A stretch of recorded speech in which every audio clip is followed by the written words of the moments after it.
እንዴት ናችሁ? ፓውሎ ኮሎ ስለ ውለታ ባንክ ወይም ደግሞ ፌቨር ባንክ የሚል አንድ ጽሁፍ አለውና ይህ ሀሳብ ምንድነው? ውለታን ማጠራቀም የሚል ነው። እንግዲህ እንደሚታወቀው ፓውሎ ኮሎ በዓለማችን ውስጥ አሉ ከሚባሉ ታላላቅ ደራሲዎች መካከል አንዱ ነው።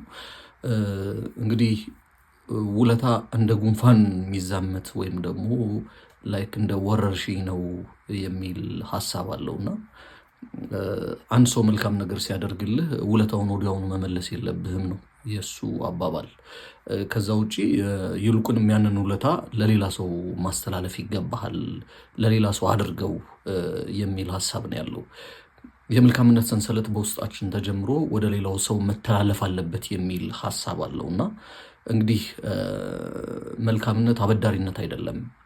አንተ የምታደርገው መልካም ነገር ለዛ ሰው እያበደርከው እንዳልሆነ ልትገነዘብ ይገባል የሚል ሀሳብ ማለት ነው። በራስህ ስኬታማ ለመሆን የሌሎችን እርዳታ እንደጠቀምክ ሁሉ አሁንም ለሌላው ሰው ውለታ ማድረግ ያንተ ተራ ይሆናል ማለት ነው። ላለበት ሙያ አዲስ ለሆኑ ሰዎች እውቀትን ልታካፍል፣ መንገዱን ልታሳያቸው፣ ልታካፍላቸው ይገባል።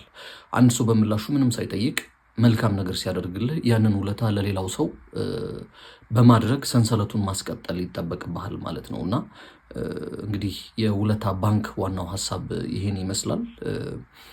ምንም ነገር ሳንጠብቅ ምናልባት ለተደረገልን ነገር ላደረገልን ሰው ሳንመልስ፣ ነገር ግን ለሌሎች የኛን እርዳታና የኛን ሙያዊ እገዛ ለሚያስፈልጋቸው የኛን መንገድ እንድንጠርግላቸው ለሚፈልጉ ሰዎች ያንን ማድረግ ትልቅ የሆነ በረከት አለው። ምክንያቱም ውለታ ብድር አይደለም።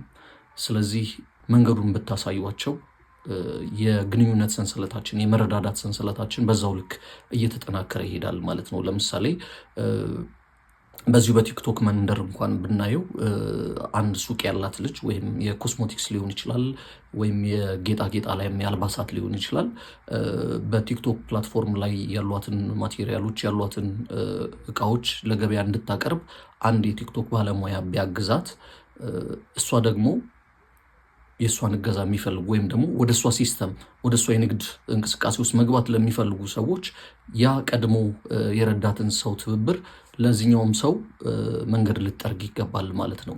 ይህ ሀሳብ የተመቻችሁ ወይም ከዚህ ቀደም ተግብራችሁት የምታውቁ አሊያም ከዚህ በኋላ ለመተግበር ዝግጁ የሆናችሁ ሰዎች ኮመንት ላይ የገባችሁ ሀሳባችሁን አካፍሉኝ። በተቻለ መጠን ደግሞ አካውንቴ ትንሽ እየተመታብኝ ነው እና ኮፒ ሊንክ፣ ሼር እንዲሁም ደግሞ ሪፖስት ብታደርጉልኝ ደስ ይለኛል። ኮመንትና ላይካችሁም እንግዲህ ይፈለጋል ማለት ነው። አመሰግናለሁ።